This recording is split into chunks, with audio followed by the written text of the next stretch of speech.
Hello, everybody. Dr. Rick Wallace dropping in on you. I hope that everybody is having an awesome day so far. Hopefully, you've gotten your week started off on a positive note. If not, you can always reset or press the reset button. No matter where you're at, you're not required to stay in any state that you are not happy or satisfied with. That is a truth that you have to come to terms with if you ever expect to truly achieve some of the exceptional and extraordinary aspirations that you have for yourself in your life. You have to understand that you are not going to achieve these aspirations, these dreams, these visions, these ideas, because you learn how to circumvent uh, negative situations, circumvent life struggles and disappointments, circumvent delay and frustration. That's not the pathway or the method of achievement. The method of achievement says, I'm going to get it despite of. And when you take on the mindset of understanding that life is not, life for successful people is not happening in a vacuum of perfection, a vacuum of absentee negativity. It's happening despite of. It's coming from a mindset. And since this is Money Monday, we're going to talk about the power of mindset to set your state as far as your financial aspirations, because the goals are not unachievable, no matter how broad you make them. It's how far are you willing to go to achieve it? How much are you willing to invest in yourself in growing your knowledge and changing the way you approach things and changing your thinking? Before I get off into it, I want to remind you that you can definitely get your copy of Critical Mass and your copy of I Am. We are still, we've put a moratorium on the whole rapid change breakthrough sessions. So we are going to bring something to you this week, a little different that you can take advantage of on top of the books and all the other programs. But there are plenty of programs. If you go to the Visionetics Institute site, there are plenty of programs and courses that you can take advantage of. So with that out of the way, let's talk. You know, when I say this, people give me the side eye, they look at me crazy. And, you know, when you start talking about money, the first thing people do is start trying to size you up to see how much you know about money, how much you have, and all of that. And, you know, I'm one that looks at life a little different, but I have the history to back up what I'm saying. But I'm one that I've learned some unbelievable stuff from people who didn't do it. There are a bunch of people who learn how to do stuff, but don't have the discipline to follow it, but can share it with you. And so I'm not one of those people who say, okay, I'm gonna look at you now. If somebody's coming up to me to counsel me on my marriage and they got 4 divorces, the first thing in my mind is, how can you counsel me on marriage? But then there's something inside of me says, wait a minute. If I listen carefully, they can definitely tell me what not to do. They can tell me what things they've done to put them in themselves in the situation where they've experienced this 4 times. And so I look at things differently. I look at people, and I'm not looking at where you're at. I'm looking at, does it make sense? Can I see how it happened? I'm looking for the dynamic. I'm looking to reverse engineer what happened wrong to find out why it happened. And is it a universal law, or was it some form of anomaly?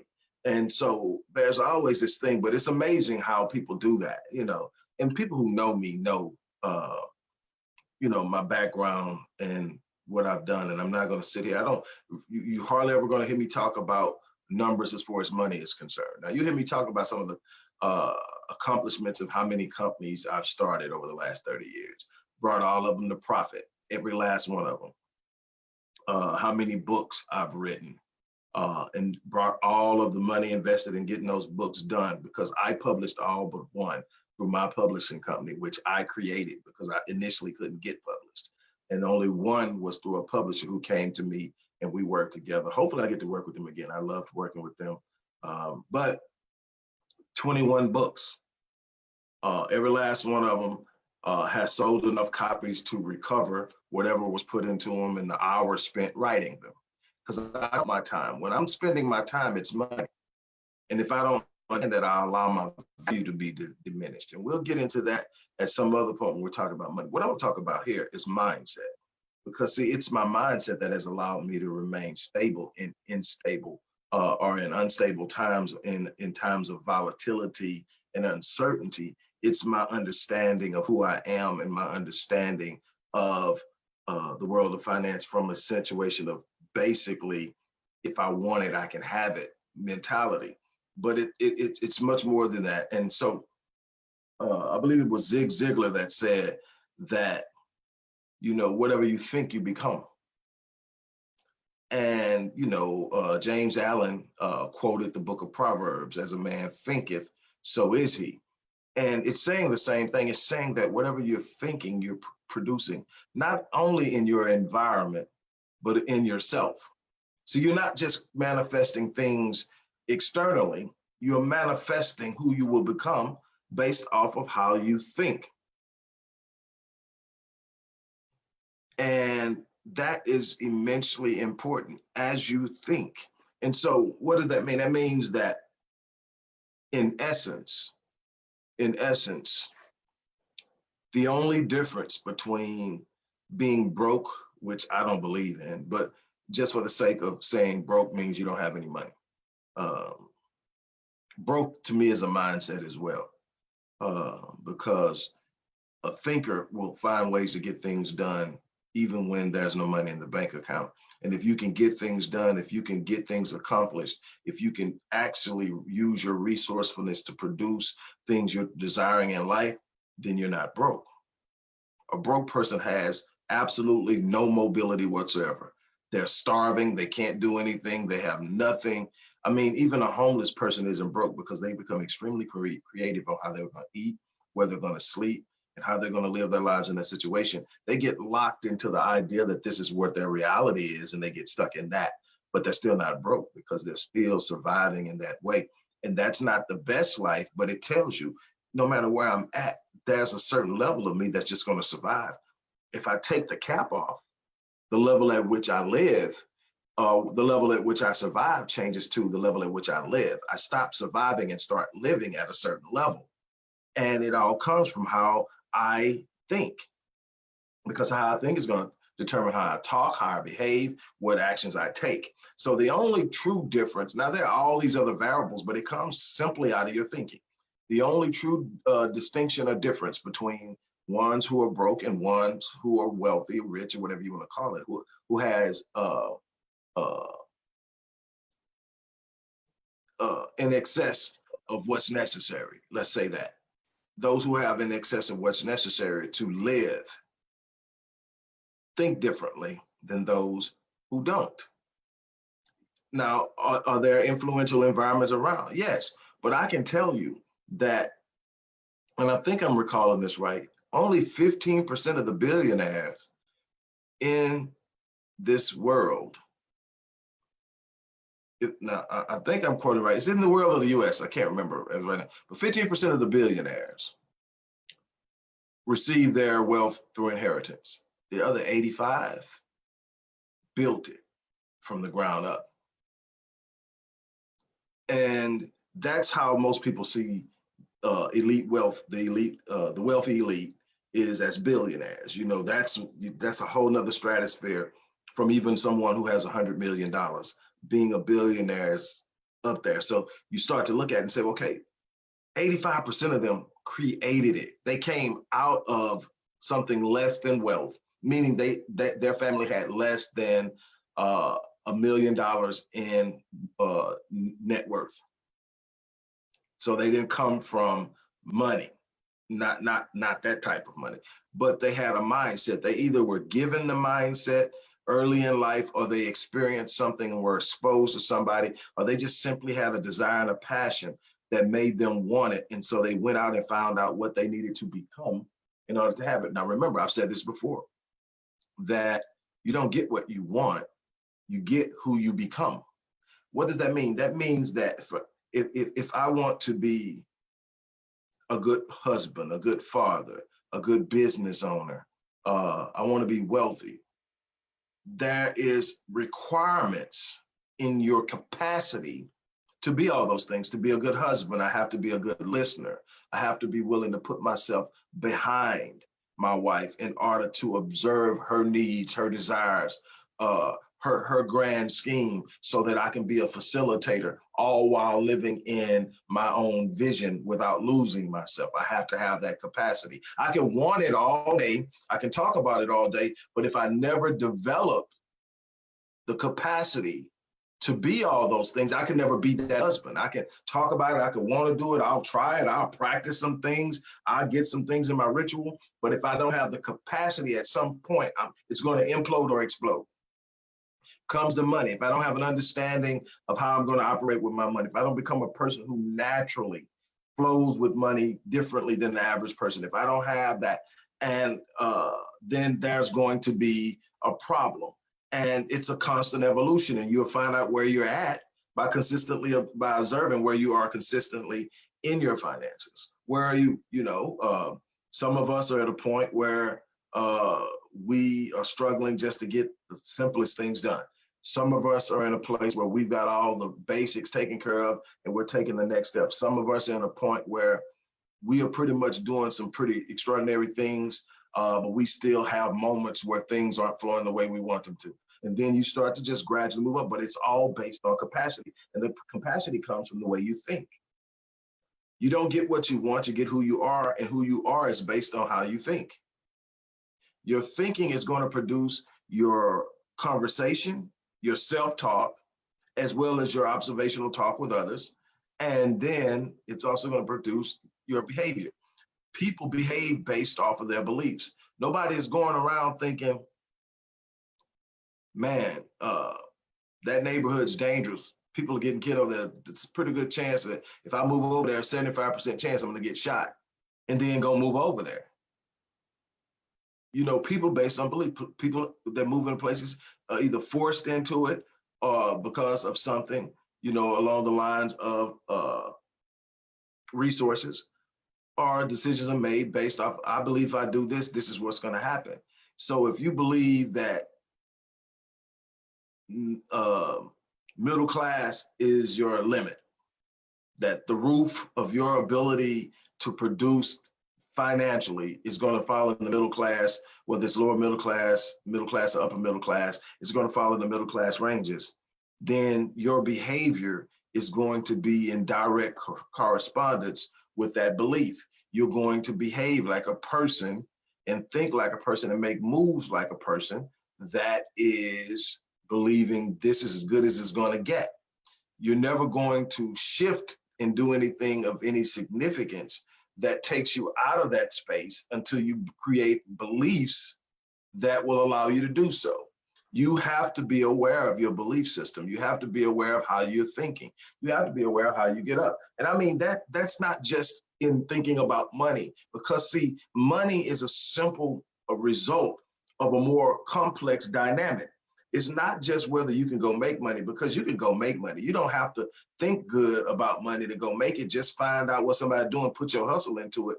But if you want to keep it, if you want to expand it, if you want to grow it in the most rapid and powerful way you can, that's a different thought process. So you can practice something. You got a bunch of people that can go out and get it, but they can't keep it. They don't do what they're supposed to with it. They spend it on things that don't appreciate. They get off into things that don't grow. They're not building legacies with it. They're sitting up and trying to prove to people how fly they are to be accepted. They're trying to sit up and justify or validate themselves by what they own. And all these different things will lead you to being back on the bottom end of the financial spectrum. But if you sit up and you make up in your mind that I am becoming someone, and that someone just happens to be a person who has the capacity to grow my wealth. But what if that wasn't the only thing? What if the more complete you become, the more dynamic you are in the movement of being able to make things happen that normally require money, whether you have the money or not? And that's important. It's a relationship with money, but it's also the way you think. And again, it's not just about money, though. For instance, how do you think? How do you feel about yourself facing negative situations? How do you feel about yourself facing negative problems and all of these things that come? Do you see them as being overwhelming? Do you see them as things that you have no control over? Do you look at life and say, man, this bull crap is overtaking me. It's killing me. It's happening to me. I am a victim. Or do you look at it and say, you know what? This world is literally responding to my faith. It's responding to my expectations. It's responding to my energy. It's responding to my push and demand on it. I'm finding that life will pay whatever price I demand of it. I must simply change my expectations so that I change what I demand. And all of this is creating capacity. But if you wake up every day and I'm gonna say this, and I'm gonna kind of wind down. I have a client to get to, but I've heard it put in this way, and I love it. You're literally waking up every morning and you're placing an order for what your day is going to be like. And how are you placing that order? By the thoughts that you entertain when you first wake up. You wake up, oh man, this day sucks. I'm gonna hate this. I'm gonna go out here and get in this raggedy ass car. I'm gonna drive in this stupid traffic, and I'm gonna go to this office around these people that I can't stand. And it's just, oh, it's gonna be hard. I can't wait to get the hell on. You're gonna have a real hard day no matter what happens, because your perception and your expectations are based on seeing only the negative and not having a heart of gratitude. Same situations, different thought process. Wake up. Man, it's so awesome to be alive. It's so awesome to have one more chance to go out and change my life, and not just change my life, change the world. I'm gonna get out here because I'm grateful. I'm gonna get out here and get in this car. While I would love to have a much nicer car, there are a bunch of people who aren't even driving cars, who are having to walk to work and walk to the bus stop and walk to the train. And I do have a vehicle that's dependable. It's not what I want, but I'm grateful. And I'm gonna get in it, and I'm gonna be grateful on the way to a job that is not my ideal situation, but it's helping me sustain where I'm at today. I'm gonna be grateful. And while the people around me are not my favorite people, I'm going to be grateful that I can understand and speak and share and allow my presence to be an influence in a place that's hostile. I am grateful, and I'm going to go out and do something exceptional today. That is different. And then let's take it down. Look, so I don't even have a raggedy car, but I have the ability to walk on my 2 feet and get to the bus stop. I'll get to the train, and I'm going to get to work, and I'm going to put in work, because that's something greater for me. I'm building out now, and I'm growing out, and I'm looking for something. That mindset sets the stage. You are placing an order that says your gratitude has opened the gateway to abundance, and you will experience abundance in multitudinous ways because you are expecting it. In fact, demanding it. That's what it's about. That is what it's about. You have to get to a point in which you are thinking beyond what you're experiencing. Did you hear me? You have to get to a point to where you are literally thinking beyond what you're experiencing. If all you ever think is what you experience, you get locked in it. You got to be able to see yourself outside of it. You got to have a vision that shows you something different than what you're going through. And then you got to start expecting it. Start demanding it. Start looking at it. Saying, okay, number one is, I'm going to demand God, life, the universe, bring it to me. But I'm also going to take the necessary actions to move toward it. I'm not going to be docile. I'm not going to be stagnant. I'm not going to sit around waiting on the perfect opportunity. I've determined what I want for my life, and I'm going after it. And as I go after it, I have an expectation that I will achieve it. And then the universe, God, life says, I have no choice but to meet you at the place and the space and the level of your faith. God always meets you at the level of your expectation. But you've got to work on that way you're thinking. On that note, I'm going to get off of here, get ready for my first session of the day. And I wish you the best. As I always say, live your life on full so that you don't eat. And for those who have reached out that you want to work with me, the support team is going to be reaching out to you to schedule your initial session. For those who haven't, go ahead and reach out. I'll put the email in the description box, and we'll move forward. But whatever you do, live your life on full so that when it's all over, you can down eat. There's nothing more honorable than leaving this place not having anything left. You've given it all. On that note, I'm out.